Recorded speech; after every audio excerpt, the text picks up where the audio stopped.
Bonjour et bienvenue sur ce podcast réservé aujourd'hui à la sophrologie.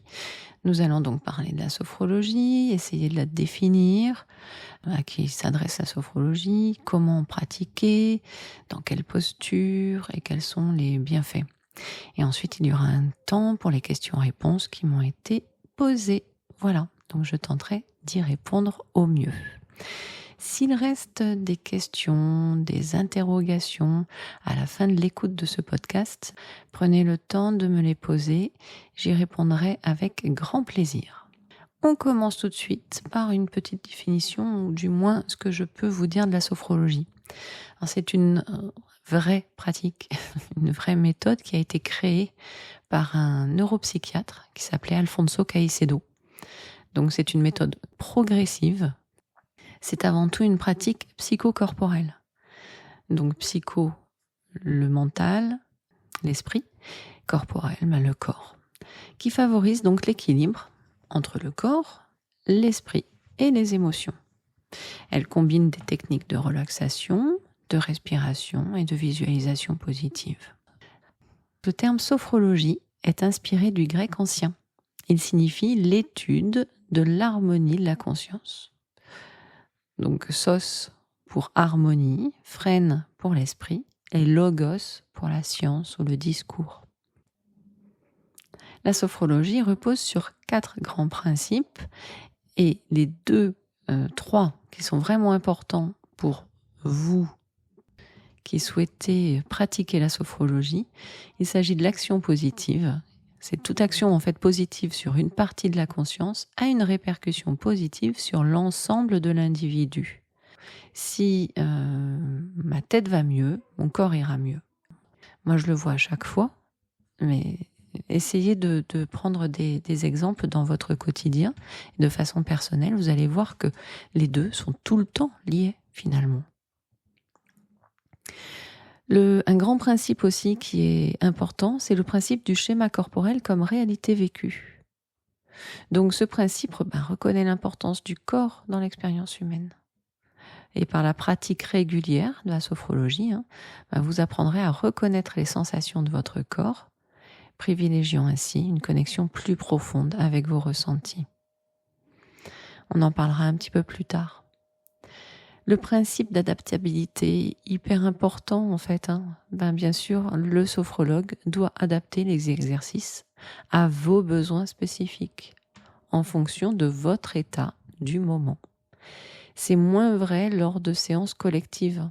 On ne peut pas s'adapter à chaque personne quand on a un groupe de 15 personnes. Clairement. Mais du coup, on va faire des séances qui peuvent correspondre à plus de personnes. Je ne vais pas faire une séance, par exemple, spécifique sur la prise de parole en public.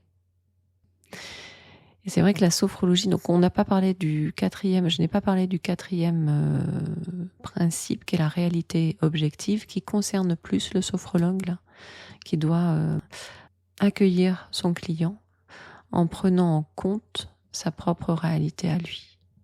C'est important aussi, quand on ne va pas bien, c'est important de pouvoir l'exprimer, voire reporter ou annuler le rendez-vous. On reste humain, nous ne sommes pas des robots ni des intelligences artificielles, et heureusement d'ailleurs. Donc nous avons nos propres émotions, notre propre vécu, nos propres expériences. Le cœur de la sophrologie est constitué d'une méthode qui évolue au fil de différents degrés de relaxation dynamique, complétée de techniques spécifiques. Donc la démarche sophrologique privilégie avant tout l'expérience vécue et tend à rendre la personne autonome dans sa pratique. C'est vraiment l'objectif du sophrologue au final. Le sophrologue va guider l'apprentissage des techniques et des méthodes qui pourront ensuite être utilisées de façon autonome par chacun des participants dans sa vie quotidienne. Alors donc, comme je disais, chaque séance comprend 3 temps essentiels. Une étape pré-pratique, donc avant la pratique à proprement parler, avec une information sur le déroulé de la pratique, ce que nous allons aborder. C'est aussi le moment de prendre du temps pour savoir comment se sont passés les jours entre les séances, comment se sont passés les entraînements par exemple. Ensuite, la pratique elle-même, où chacun reste libre d'adapter les propositions du praticien. Ce ne sont que des propositions. Ce temps de pratique prend volontiers de plus en plus de place au fil des rencontres, bien sûr, notamment lors des relaxations dynamiques. Il y a ensuite une étape post-pratique, donc après la pratique, qui permet de délivrer le ressenti corporel et puis émotionnel, et d'intégrer de manière plus importante l'expérience, avec l'accompagnement sans jugement ni interprétation du praticien. Cette étape permet de bénéficier d'éventuelles recommandations également pour l'entraînement personnel hors séance. Les 3 premiers degrés de la relaxation dynamique s'inspirent de techniques orientales adaptées à notre culture et nos habitudes occidentales. Normalement, le praticien, le sophrologue, n'a pas besoin de musique, ni d'encens, ni de bougies, ni d'artifices autres. C'est important d'ailleurs de le souligner. On peut mettre de la musique de temps en temps. On peut mettre de l'encens de temps en temps. Mais c'est important d'éloigner tout artifice pour permettre à la personne de ne pas être conditionnée à l'environnement qu'il y a chez le sophrologue et de pouvoir pratiquer en dehors, dans son quotidien, même sur le lieu de travail. L'apprentissage de chaque degré, et ça c'est important, nécessite environ 3 mois, sous réserve d'un entraînement personnel régulier. Nous allons détailler maintenant les 4 premiers degrés de la relaxation dynamique, fondamentaux de la méthode sophrologique, et nécessaires pour qu'un sophrologue puisse s'installer en cabinet. Il a besoin de ces 4 degrés. Le premier degré, il représente en lui-même une pédagogie de la concentration. Elle se compose de stimulation corporelle, réalisée debout, les yeux fermés le plus souvent, et le plus souvent en synchronisation avec la respiration, suivi de temps d'intégration. Ce premier degré s'inspire d'une forme de yoga. Il vise à renforcer notre schéma corporel à travers une perception affinée de notre corps, son tonus, sa représentation dans l'espace, etc. Il s'agit ainsi de renforcer la présence du corps en conscience et de libérer toutes les sensations ou toutes les tensions corporelles inutiles qui viennent là prendre de l'énergie et d'amener une plus grande qualité de présence du corps pour une meilleure efficacité dans l'action. Ce premier degré est la base de tout le travail sophrologique et il est associé au présent. Le second degré, cette dynamique est inspirée de méditation bouddhique. Il se fait presque uniquement assis sur une chaise et on y apprend à affiner notre perception de nous-mêmes et de notre environnement. On continue d'être attentif aux informations corporelles avec des stimulations synchronisées avec la respiration, en y ajoutant une nouvelle qualité de présence aux phénomènes psychiques. Perception affinée de soi dans l'environnement, nos pensées, etc. Il s'agit de continuer de renforcer le schéma corporel, de valoriser l'image du corps et d'aller vers une image de soi la plus juste possible et de mieux nous adapter à notre environnement. Ce second degré est associé aux techniques spécifiques associées au futur, utilisées notamment pour la préparation au changement. Le troisième degré, c'est une dynamique inspirée de la méditation zazen et qui vise à l'intégration harmonieuse des 2 pôles insécables de l'être, le corps et l'esprit. Dans une posture active ou anatomique spécifique, on y apprend notamment à méditer avec le corps et non plus sur le corps. Avec cette pratique est proposée une première marche méditative synchronisée avec la respiration et inspirée de la marche Kinin japonaise. Ce troisième degré est associé aux techniques spécifiques plaçant l'accent sur nos souvenirs positifs. Et bien sûr, pour aborder le passé, il est essentiel d'avoir renforcé le futur et le présent. C'est pour ça que je vous parlais d'une méthode progressive. Le quatrième degré, pardon. Cette dynamique originale s'articule essentiellement autour des valeurs existentielles qu'elle invite chacun à renforcer à titre personnel, dans une perception neuve, comme si c'était la première fois. Au final, la pratique des différents degrés de la relaxation dynamique enrichit l'être.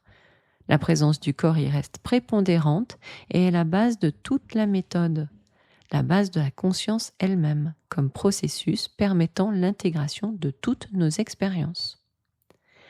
Progressivement, au fil de l'entraînement, le corps est vécu et ressenti avec plus de précision et de finesse dans toute sa densité et toute son unité, d'abord lors des pratiques, ensuite dans le quotidien. Les techniques spécifiques sont nombreuses et choisies en fonction de l'apprenant, sa demande et de leur pertinence. Donc tout ce que je viens de vous dire là vient du site de la FEPS, qui est la Fédération des écoles professionnelles en sophrologie, www.feps-sophrologie.fr. À qui s'adresse la sophrologie? Quelles personnes peuvent venir consulter un sophrologue? Eh bien, la sophrologie s'adresse à tout le monde. Enfin, à partir de 4-5 ans, on va dire. Alors, bien sûr, pour les enfants, elle est plus ludique. Elle se base plutôt sur des jeux. Et la parole aussi, j'aime bien questionner, philosopher avec les jeunes pour leur permettre d'aborder des questions avec divers points de vue et de voir comment ça fait écho en eux. C'est hyper intéressant. La philosophie est vraiment un bel outil à utiliser aussi. Donc, elle s'adresse également aux adultes, bien sûr, aux personnes âgées. La sophrologie s'adresse à tout le monde. Comment pratique-t-on la sophrologie? Alors, en posture assise, debout ou couché, en fonction de l'état de la personne, de votre état au moment où vous venez consulter. Si bien sûr vous avez du mal à vous asseoir à ce moment-là, parce que je ne sais pas, moi vous avez une lombalgie et que c'est vraiment difficile pour vous, bien vous pourrez rester debout, vous pourrez marcher, comme vous pourrez prendre un tapis pour vous allonger en fait. C'est important de respecter votre confort. Une consultation de sophrologie peut avoir lieu en séance individuelle. Donc là, il s'agit plutôt d'un accompagnement sur mesure, une situation particulière qui vous amène à consulter. Ou en groupe. Là, il y a une vraie dynamique et effectivement, les consultations en groupe, les séances en groupe sont plus économiques. Qu'elles soient individuelles ou collectives, les séances de sophrologie se déroulent généralement en 3 temps. Il y a toujours un temps d'accueil. On fait le point sur votre état du moment, vos émotions, ce qu'il s'est passé depuis la séance dernière. Il y a également un temps de pratique. Donc de la relaxation dynamique, de la visualisation guidée, des techniques de respiration, de la méditation et en fonction du sophrologue, peut-être d'autres pratiques qui vont venir en complément. Pourquoi pas? Au contraire, ça peut être hyper riche justement. Il y a toujours un temps de partage. On va revenir sur la séance, voir comment s'est passée la séance, en discuter ou l'écrire si l'oral n'est pas adapté à la personne à ce moment-là. Alors ensuite, les bienfaits et pour quelles raisons on peut venir consulter un sophrologue. J'ai envie de dire bien souvent, mais moi, ce sont les personnes que je reçois le plus parce que je suis spécialisée en gestion du stress et en gestion des émotions. Et il est vrai que je reçois beaucoup de personnes qui viennent pour gérer leurs émotions ou gérer leur stress, gérer les angoisses, des troubles anxieux. Donc ce sont des problèmes courants de notre société moderne, malheureusement. Et heureusement, la sophrologie, de par ses exercices de relaxation et de visualisation notamment, et de respiration, aide à gérer ces états en favorisant la détente et en offrant des outils pour faire face à ces situations difficiles. Nous pouvons consulter un sophrologue pour le sommeil, pour l'amélioration du sommeil, l'insomnie, les réveils nocturnes, d'autres problèmes liés au sommeil peuvent être atténués grâce à la sophrologie. Tout simplement en apprenant à se détendre et à apaiser son esprit. La sophrologie favorise un sommeil de meilleure qualité. Nous pouvons aller voir un sophrologue également pour se préparer mentalement à des événements importants, comme des examens médicaux ou des examens scolaires, pour une compétition sportive, un entretien d'embauche, la naissance d'un enfant. La sophrologie peut aider à se préparer mentalement et émotionnellement. La visualisation, par exemple, permet d'anticiper l'événement, de gérer le trac et d'augmenter la confiance en soi. On peut également consulter le sophrologue pour la gestion de douleur. La sophrologie peut aider à gérer la douleur chronique en aidant les individus à se concentrer sur autre chose que leur douleur. On va venir défocaliser. On vient leurrer le cerveau. Et ça marche très très bien. C'est un petit peu comme ça qu'on agit aussi en hypnose. C'est le même principe. Elle aide également à améliorer la concentration et la créativité. En apprenant à calmer l'esprit toujours et à se concentrer sur le moment présent. Elle aide également dans l'accompagnement de traitements médicaux, en complément, bien sûr, d'un traitement médical existant, d'un suivi médical en parallèle. Donc, par exemple, dans le contexte de pathologie, de maladie, elle peut contribuer à améliorer la gestion des traitements, à réduire la gravité des effets secondaires des traitements et à rétablir une image corporelle positive. C'est très important ça aussi. Dans la gestion des phobies, les techniques de visualisation et de relaxation peuvent aider à gérer et à surmonter les phobies. Ça, c'est vraiment intéressant aussi. J'aime bien expliquer d'où viennent les phobies. Il est important de comprendre ce qui se passe en nous pour pouvoir ensuite utiliser les outils à bon escient, en fait. Lors de changements de vie, les transitions de vie comme le déménagement, un divorce, un changement de carrière, tout ça peut générer des tensions et la sophrologie peut aider à préparer mentalement les personnes pour vivre ces changements avec plus de sérénité. La sophrologie peut également renforcer la confiance en soi en aidant les personnes à se concentrer sur leurs qualités, leurs capacités, leurs compétences. Et également bien dans la gestion des troubles, alors les troubles alimentaires, mais pas que, les troubles aussi anxieux-dépressifs, toujours en parallèle, en complément d'un suivi médical. Un suivi avec un psychologue, un psychiatre, un médecin, un spécialiste, bien sûr. Un sophrologue ne peut pas, ne doit pas vous conseiller d'arrêter votre traitement médical. Un sophrologue n'est pas en mesure de s'occuper du secteur médical. Et j'en viens du coup aux questions-réponses. Est-ce que la sophrologie peut aider dans le cas de troubles du comportement alimentaire? On vient justement de le voir. Et là, la personne me pose la question plus précisément dans le cadre d'hyperphagie avec compulsion alimentaire. Donc du coup, quand on me parle de ces termes-là, vu que je ne suis pas médecin, je vais me renseigner. Et du coup, là, je me suis renseignée, bien sûr, sur l'hyperphagie. Donc, apparemment, l'hyperphagie se caractérise par des crises d'alimentation compulsive. Ça peut parler à beaucoup de personnes. C'est pour ça que je me permets vraiment de répondre à la personne qui m'a posé la question en prenant le temps de lui répondre. C'est important. Et en plus, si ça peut aider d'autres personnes, bien, tant mieux. Donc, l'hyperphagie, qu'on appelle l'hyperphagie boulimique, là, ou compulsions alimentaires aussi, sont des compulsions alimentaires frénétiques, se caractérisent par des crises d'alimentation compulsive. Donc des instants où la personne va avoir envie de manger sans forcément avoir faim, dans le but de se réconforter ou de se récompenser d'une action, avec un sentiment souvent de perte de contrôle. On ne peut pas vraiment se retenir, on va se jeter sur la nourriture. Et c'est ensuite qu'on culpabilise de l'avoir fait. Donc là, bien, un sentiment de honte se développe quand on en prend conscience.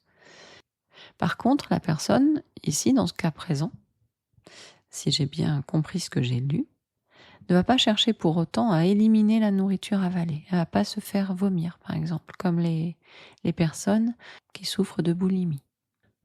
Donc c'est un trouble, l'hyperphagie est un trouble alimentaire qui va entraîner des répercussions somatiques et physiologiques, comme prise de poids, maladie cardiaque ou encore diabète. La santé mentale est impactée avec une mauvaise estime de soi, bien souvent, qui peut induire un isolement, ainsi que de l'anxiété, voire même des symptômes dépressifs. Comment traiter l'hyperphagie ? Donc il est conseillé, alors ça c'est sur un site, le site de la clinique e-santé.com, et je vais faire le lien après avec la sophrologie bien sûr. Ils indiquent comment traiter l'hyperphagie boulimique. Donc il est tout à fait possible de soigner l'hyperphagie. La peur et la honte font peut-être partie du quotidien, pouvant rendre difficile une demande de prise en charge. C'est souvent le premier pas qui est difficile, le fait de prendre son téléphone et d'appeler un spécialiste en troubles du comportement alimentaire. Ou même les spécialistes en thérapie comportementale et cognitive, TCC. Il y a des psychologues ou des psychiatres qui sont spécialisés en TCC ou en troubles du comportement alimentaire. C'est encore mieux dans ces cas-là, quand on a pu identifier qu'on avait un trouble du comportement alimentaire. Ça reste primordial d'être pris en charge, d'être accompagné vraiment par un spécialiste du secteur médical, là j'entends. Faites-vous accompagner par un spécialiste qui vous permettra de comprendre ce que vous vivez et de déverrouiller certaines choses pour sortir de ce cercle vicieux. Ensemble, vous pourrez rechercher les causes, comprendre votre dépendance à la nourriture, tenter d'arrêter les régimes minceurs qui ne sont pas la solution. On va plutôt rechercher l'équilibre, le bon équilibre alimentaire. Il vous aidera à apprivoiser vos émotions et retrouver estime et confiance en vous. Et c'est là qu'intervient la sophrologie. Apprivoiser vos émotions et retrouver estime et confiance en vous, ça peut être fait grâce au sophrologue.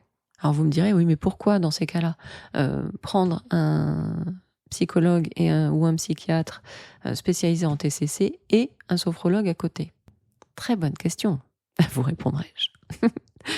Parce que le psychologue et le psychiatre vont s'occuper du mental, de l'esprit. Alors que nous abordons la personne entière, la personne dans sa globalité, corps-esprit. C'est une approche holistique. Voilà, j'espère avoir répondu à la question. Autre question. Est-ce que la sophrologie peut se pratiquer en visio? Donc à distance. Bien oui, il est tout à fait possible de réaliser une consultation de sophrologie à distance. Avec le développement des services en ligne, bien, il y a de plus en plus de sophrologues qui proposent des consultations à distance. Le praticien vous guide à travers les exercices de la même manière qu'il le ferait lors d'une consultation au cabinet. Il faudra simplement trouver un endroit calme et confortable chez vous où vous pourrez vous concentrer et vous détendre. Donc il est recommandé de se vêtir de manière confortable et de prévoir une chaise ou un tapis de yoga. Il faudra simplement trouver un endroit calme et confortable chez vous où vous pourrez vous détendre et vous concentrer.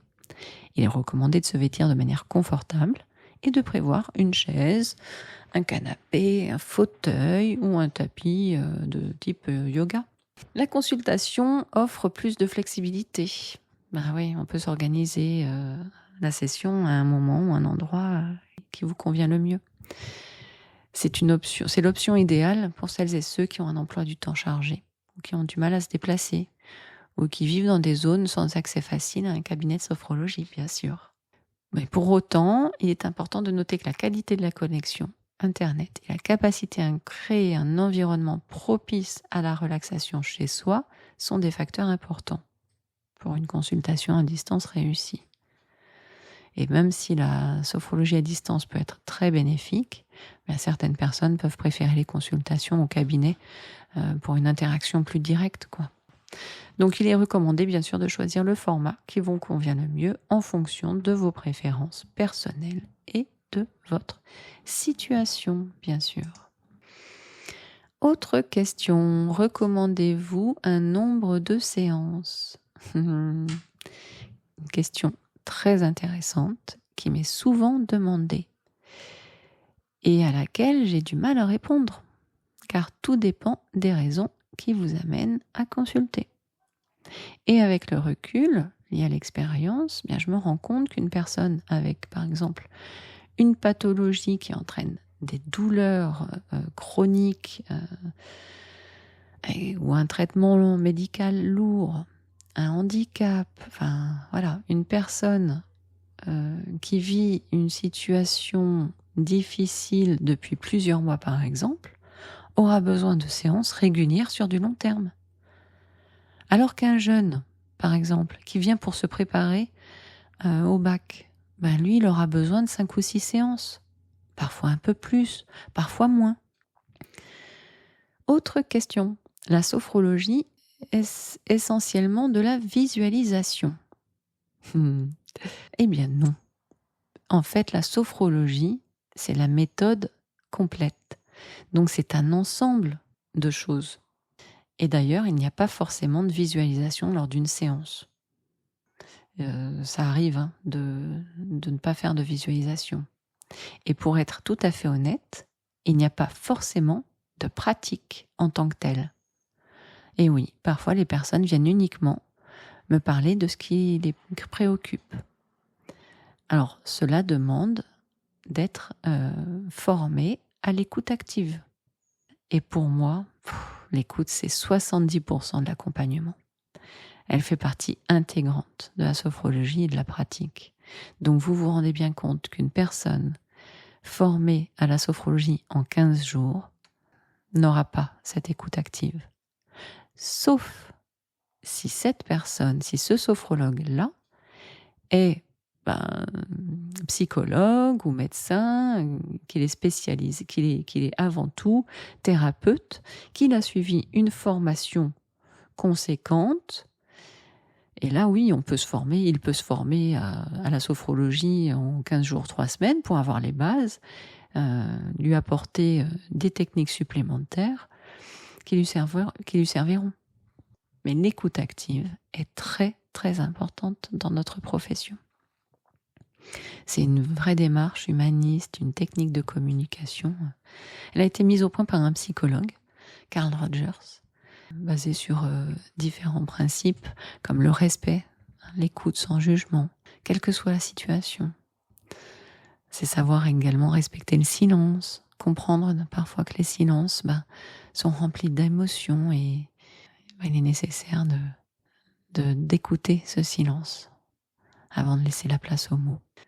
Il faut être empathe, ressentir de l'empathie, être capable de se mettre à la place de l'autre, comprendre l'autre dans son monde intérieur.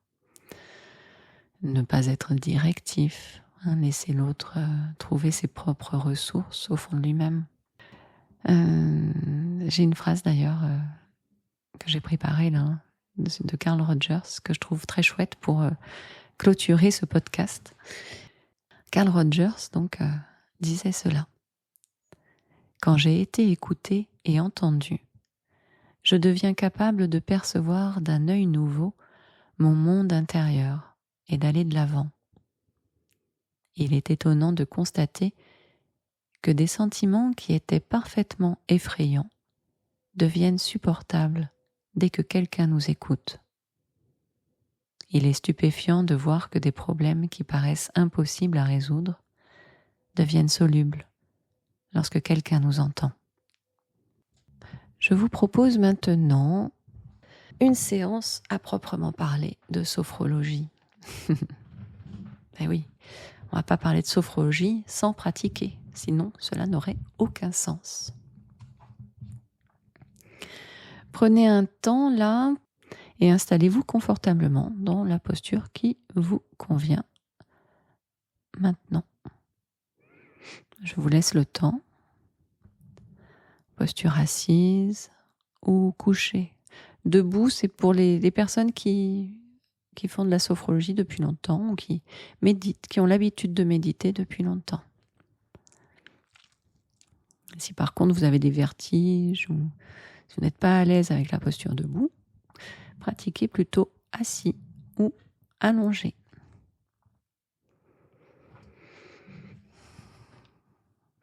Voilà. Je vous propose déjà là, en posture assise, parce que coucher ça va être compliqué, de faire un petit exercice tout simple.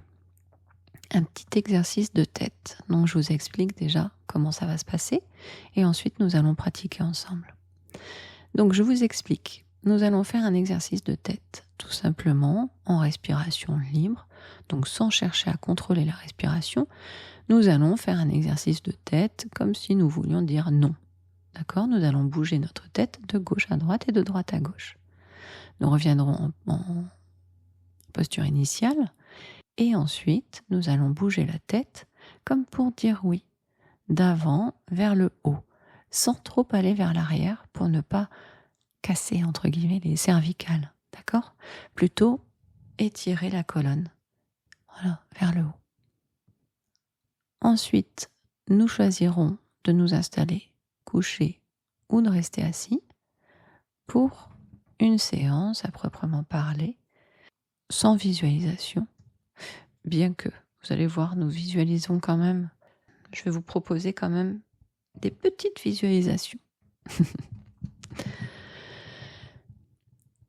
Nous allons faire un scan, ce qu'on appelle un scan corporel, simplement pour observer les sensations du haut de la tête jusqu'au bas des pieds, sans intention particulière aujourd'hui, si ce n'est que d'observer, d'être présent aux sensations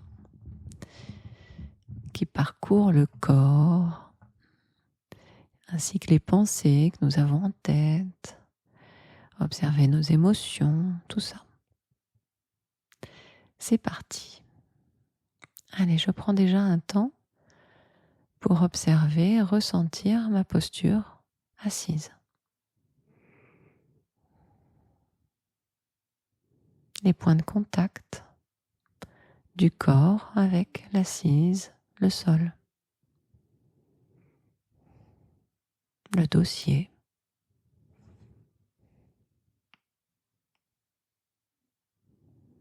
Peut-être le poids du corps.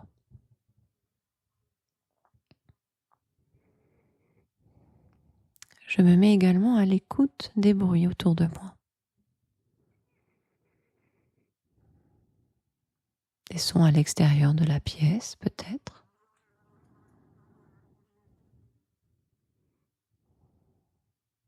Des sons plus proches.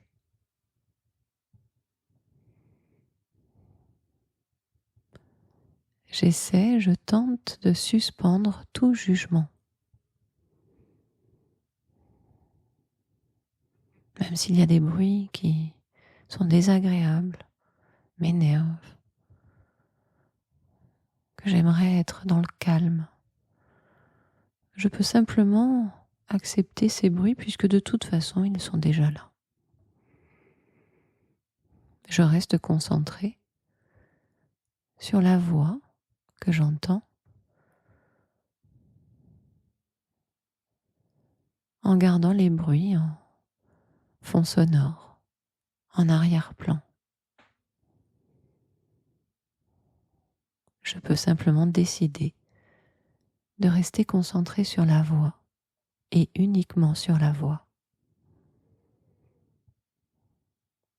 Observez le timbre de la voix, le rythme, les mots qui sont employés. et savoir que j'ai la possibilité, tout au long de la séance, de remplacer les mots qui ne me conviennent pas par d'autres mots qui me conviendraient mieux.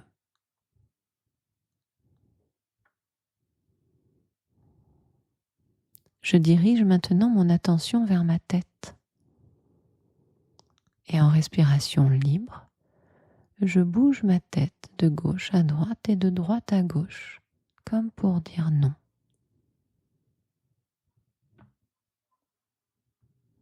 En conscience du mouvement de ma tête et de toutes les sensations associées au mouvement.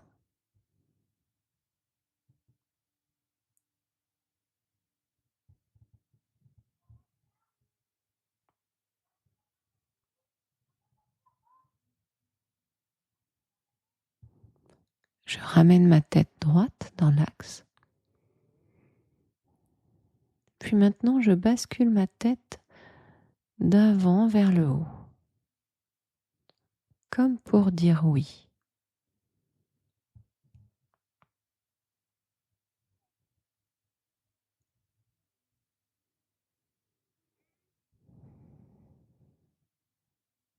Je peux le faire les yeux ouverts ou les yeux fermés, comme j'en ai envie.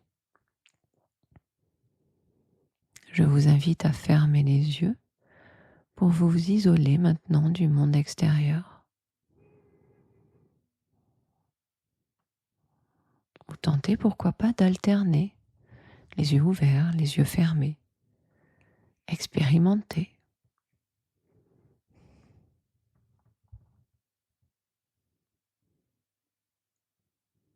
Je ramène ma tête dans sa posture initiale. J'observe les sensations liées à l'exercice que je viens de faire. Il n'y a pas de bonne ou de mauvaise sensation. Il n'y a pas de bonne ou de mauvaise façon de faire. Juste une expérience. L'expérience de l'instant présent. Je choisis maintenant de m'installer dans ma position choisie, en posture assise ou couchée.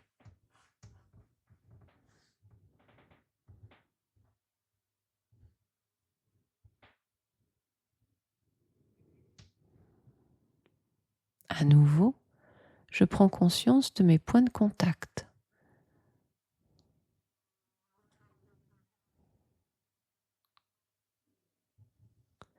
Je décroise les jambes et je laisse les bras le long du corps.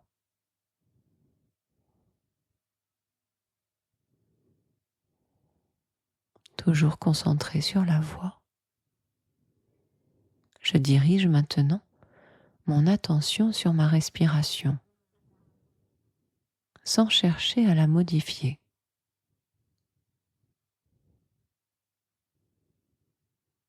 Je la laisse libre d'aller et venir.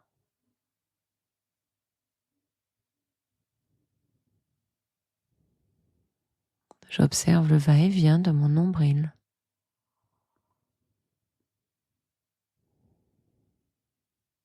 Les parties du corps qui sont en mouvement, qui se mettent en mouvement.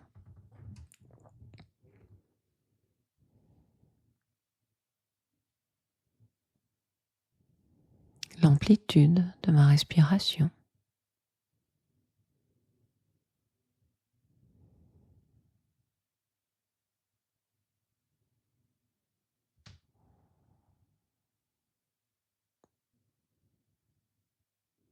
Même si je ne veux pas modifier ma respiration, le simple fait de l'observer la modifie déjà. Vous vous en êtes peut-être rendu compte, ou peut-être pas. La prochaine fois que vous le ferez, observez cela.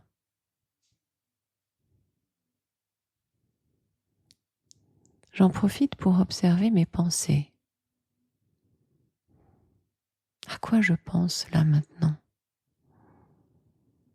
Suis-je déjà en train de me demander quand est-ce que je referai une séance? À quel moment je pratiquerai? Suis-je en train de penser au passé, à ressasser, ruminer?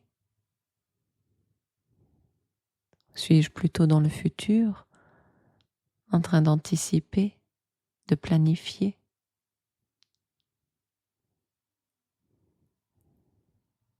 Ou suis-je tout simplement là, à profiter de cet instant pour moi, à me laisser guider et à baisser les barrières, pourquoi pas, m'autoriser à baisser les barrières, m'autoriser à prendre ce temps pour moi sans objectif particulier, si ce n'est que d'expérimenter la pleine conscience.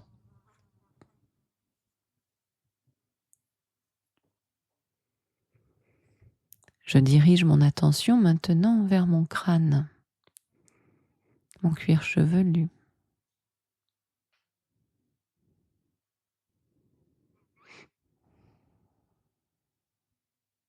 J'observe les sensations, sans juger, sans analyser. Je note, je constate ce qui est déjà là.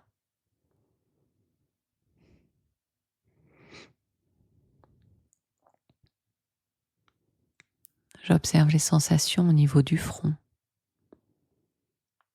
de l'espace entre les sourcils. Est-ce que c'est contracté, détendu, relâché? Est-ce que ça tire? Est-ce que c'est lisse?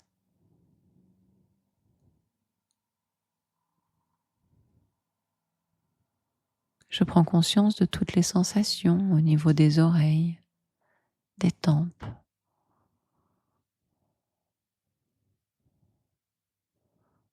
toutes les sensations autour des yeux.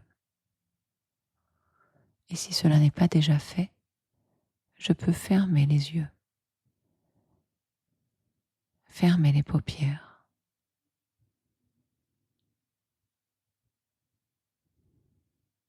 Prendre conscience des sensations, les paupières fermées, sensation de luminosité peut-être, ou d'autres sensations particulières. Peut-être rien de spécial.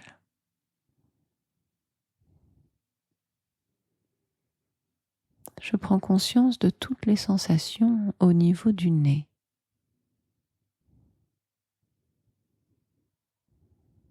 En rapport avec l'air qui entre et l'air qui ressort.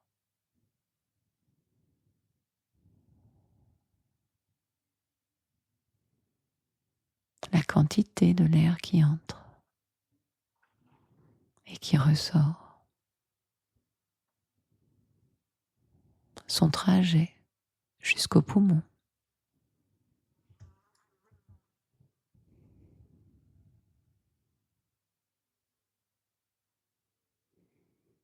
Conscience des sensations au niveau des joues, de l'intérieur de la bouche. Les mâchoires, si elles sont crispées, décrispées. Les dents, serrées, desserrées.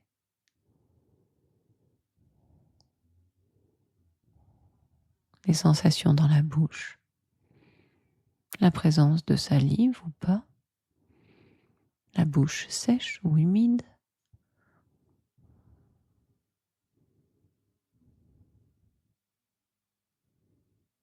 Les lèvres entr'ouvertes ou fermées. Laissant passer l'air ou non.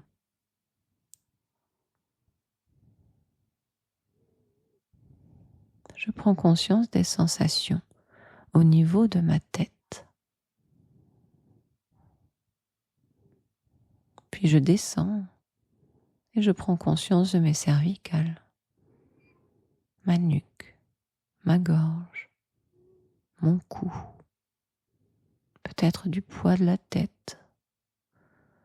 Dans ces cas-là, je peux également, pourquoi pas, faire des micro-mouvements pour trouver la juste posture nécessaire au maintien de ma tête sans tension. Si je suis couché, de la même façon, je peux bouger ma tête pour trouver la bonne position adéquate à mon bien-être.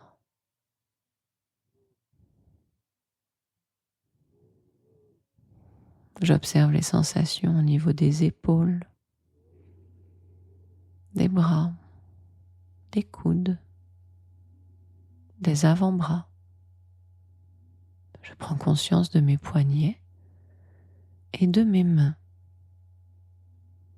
le dessus des mains et la paume des mains, jusqu'au bout des ongles.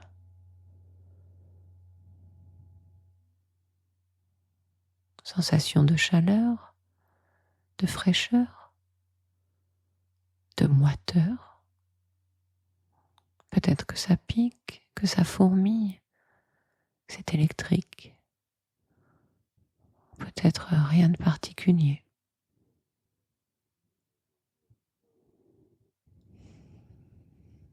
Puis je dirige mon attention vers mon thorax, ma poitrine, mon ventre, mon abdomen. Je peux peut-être y ressentir les mouvements, des mouvements liés au rythme de ma respiration.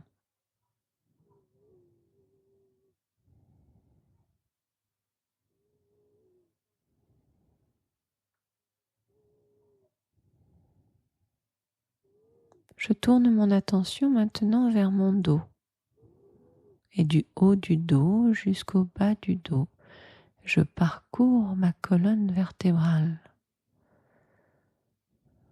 vertèbre après vertèbre. Je prends conscience de la présence de mes vertèbres, de la présence de tous les muscles de part et d'autre de la colonne.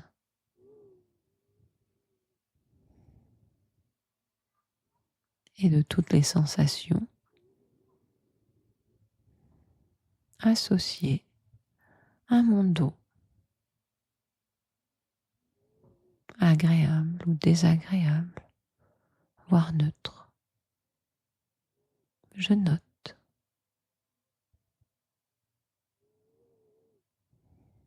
Je prends conscience de mon bassin,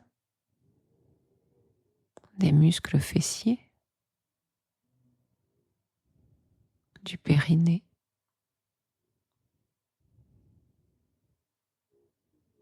conscience de mes cuisses, tout le tour des cuisses, les genoux, les mollets, la partie dense à l'avant comme la partie molle à l'arrière.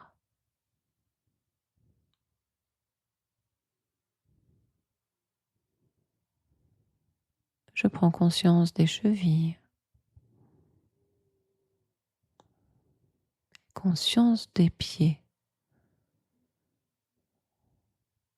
le dessous et le dessus des pieds,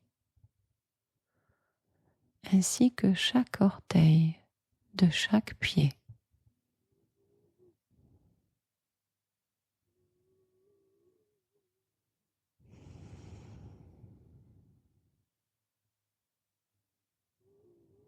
Je suis capable, là maintenant, de ressentir mon corps avec plus de finesse. Mon corps dans sa globalité, dans son unité, du sommet de ma tête jusqu'au bas des pieds.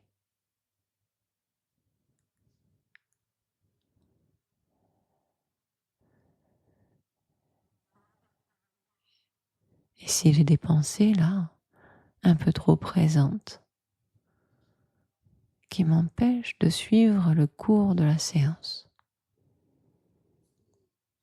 je peux très bien, pourquoi pas, imaginer mes pensées comme des nuages qui vont et viennent dans le ciel et simplement les observer de loin et ramener mon attention à mon corps que j'observe ou pourquoi pas à ma respiration calme et tranquille.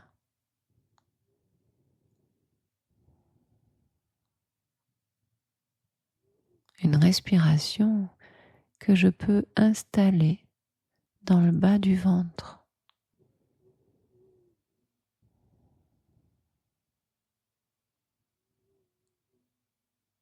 pour lui laisser plus d'espace, plus de place.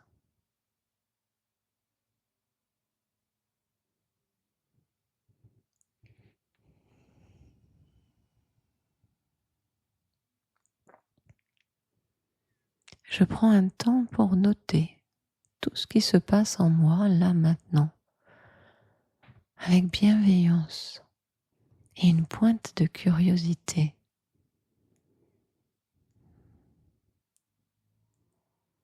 Je note les ressentis, les sensations.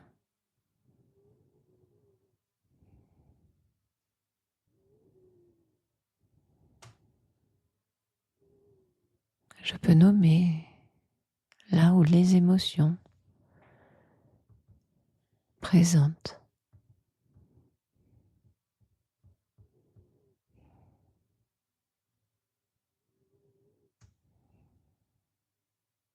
Noter les pensées qui traversent mon esprit.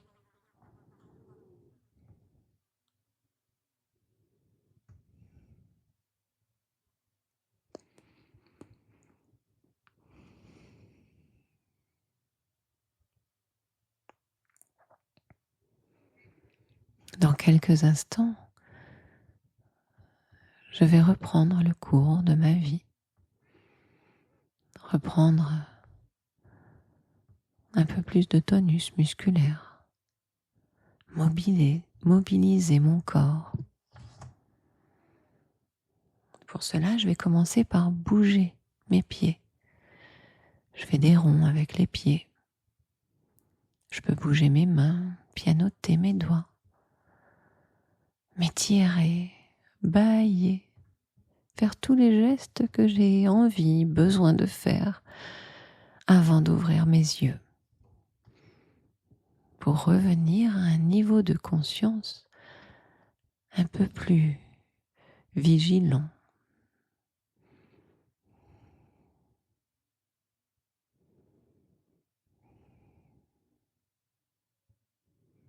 Je vous souhaite une belle journée, une belle nuit pour les autres.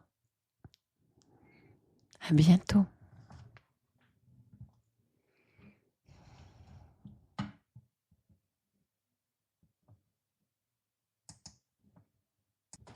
Merci d'avoir écouté ce podcast.